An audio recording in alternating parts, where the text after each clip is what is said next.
Welcome to South Park City Museum, a 19th century mining boomtown in 21st century Colorado. In today's video, I'm going to take you on a virtual tour of the Stagecoach Inn. Let's get started.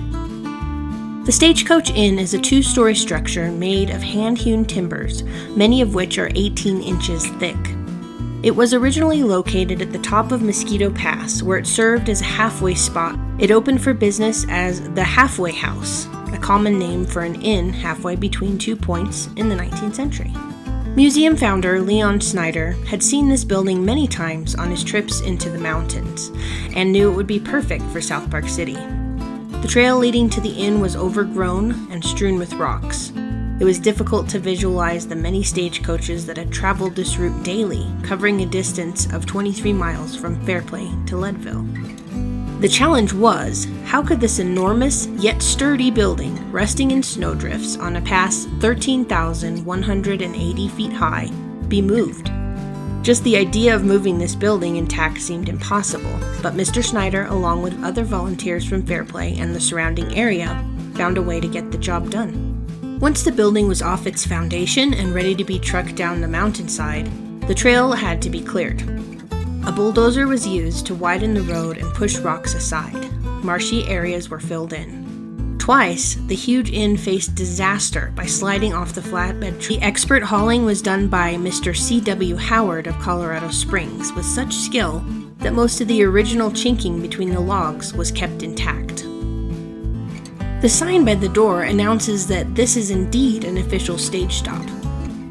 As our eyes adjust to the low light, the details come into focus. Mountain inns of that period. To the immediate left stands an old pie safe, which was used to store pies and other food items until ice boxes became the go-to for food storage. Past the pie safe is a long wooden table, ready to feed the stagecoach passengers. The large cast iron cook stove in the corner. A sewing and washing station stands in the corner by the window.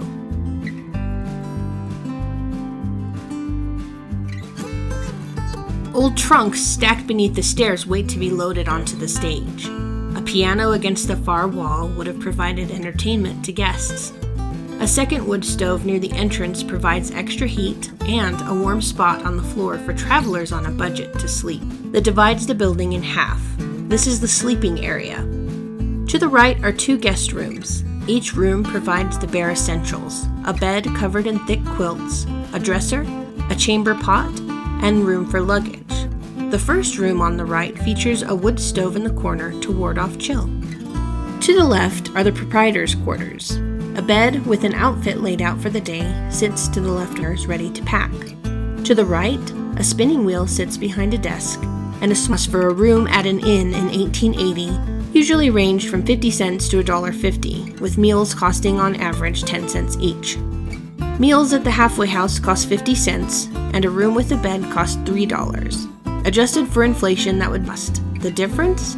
The Halfway House was the only choice for weary travelers, against the timbers for months at a time, doing considerable damage. Once the building was wood, and to repair what could be fixed.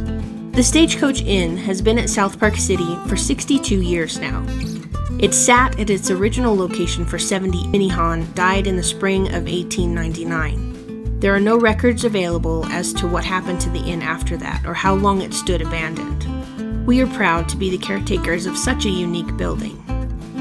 If you would like to see the Stagecoach Inn in person, South Park City Museum is open from May 15th to October 15th every year. The museum welcomes visitors from all over the world. As a nonprofit organization, South Park City survives on the proceeds from ticket sales and private donations. If you'd like to contribute to the restoration and preservation of this amazing place, the link to our donation page is below. If you are interested in history, ghost stories, and make sure to ring the notification bell so you don't miss a thing. Are there other buildings you would like to see featured in a virtual tour? What other topics would you like to see covered on this channel? Let us know in the comments. We'd love to hear from you. Thanks for joining us. If you enjoyed this video, please consider giving us a thumbs up. We'll see you next time.